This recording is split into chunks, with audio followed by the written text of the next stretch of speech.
ଆଜି ଆସନ୍ତୁ ଯିବା ସେଇ ବେଦବାଣୀ କଠୋପନିଷେଦକୁ ଯିବା। କ'ଣ କହେ କଠୋପନିଷେଦ ସେଇ ଈଶ୍ୱର ଆତ୍ମାକୁ ନେଇ? ଆତ୍ମା କେମିତି ଈଶ୍ୱର ତାଙ୍କୁ ନେଇ କ'ଣ କଠୋପନିଷେଦ କହୁଛି? କଠୋପନିଷେଦର ଦ୍ୱିତୀୟ ବଲ୍ଲୀ 12 ନମ୍ବର ମନ୍ତ୍ର କହୁଛି କ'ଣ କହୁଛି? ଆତ୍ମାକୁ ନେଇ ଦେଖିବା। तं दुर्दशं गूढमनुप्रविष्टं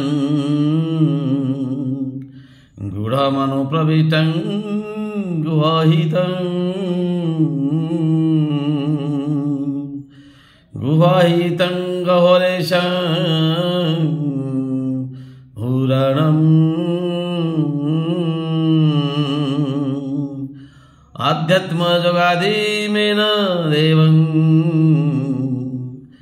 मत्वा धीरो हर्ष शको जिहाति मत्वा धीरो हर्ष शको जिहाति। अर्थात ए आत्मा होछि ईश्वर, आत्मा हूँ शाश्वत पुणी चिरंतन आउ बहुत पुरातन। से आम हृदय गभीरतम प्रदेश में बास करती। अत्यंत प्रतिकूल आउ विषम परिस्थिति से शरीर मध्य रही था। जिते काम पड़े सी काम विभिन्न अंग प्रत्यंग आउ इंद्रियावली द्वारा करने मन को निर्देश दियंती। मन तार काम प्रति समय कर चले जहाँफल कि विभिन्न प्रकार काम कार्य संसार हो चले। विषम परिस्थिति शरीर मध्य था कहीं कह जाए ना बहुत कष्ट भितर सी रही था।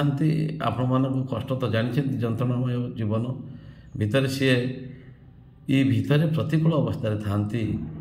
से मंत्र अच्छी शांताकारम भुजंग शैलम पद्मनाभम सुरेशम। अर्थात ये शांत आकार धीरे धीरे आकार धीरे धीरे रही था। से भितर मनुष्य भितर ताकू देखा दुसाध्य, ताकू पाइबा भी दुसाध्य। किए पाती ना से रहिबा स्थान को प्रवेश करवा मध्य दुसाध्य। आउ सही आत्मा को चिन्ह पारी विज्ञजन संसार मुनि ऋषि माने बुद्धि बुद्धिमान धि संपत लोक माने सहित भाव संपर्क लगाती। पाखक से गमन करते सब बेले प्रत्येक समय प्रत्येक स्मरण नित्य प्रति समय से प्रति मुहूर्त स्मरण रहती। पाइबापी ध्यान धारणा समाधि प्राणायाम माध्यम से जाती। ये समाधि तो ना पाइब ना। तेणु मुनि ऋषि मैंने समस्ते जोगी मुनि ऋषि मैंने समस्ते सब ध्यानरत सब रहती।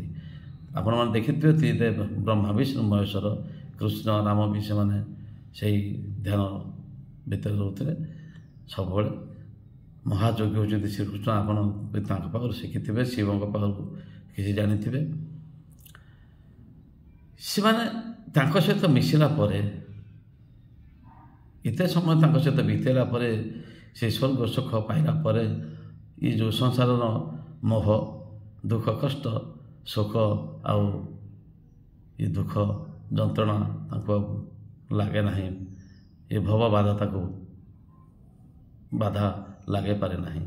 तेणु आसतु से आत्मा ईश्वर भितर हजिजा मजिजा सब दर्शन करवा भितर आम भितर निज भितर देखा अन्य मानक भितर देखा अन्य जीवजंतु मान भितर देखा सजीव मानक भितर देखा समस्त भितर दर्शन कर गाई उठा सर्वे भवन्तु सुखिनः सर्वे सन्तु निरामया सर्वे भद्राणि पश्यन्तु मा कश्चित् दुःखभाग् भवेत्। ओम शांति शांति ओम शांति शांति ओम शांति शांति। नमस्ते।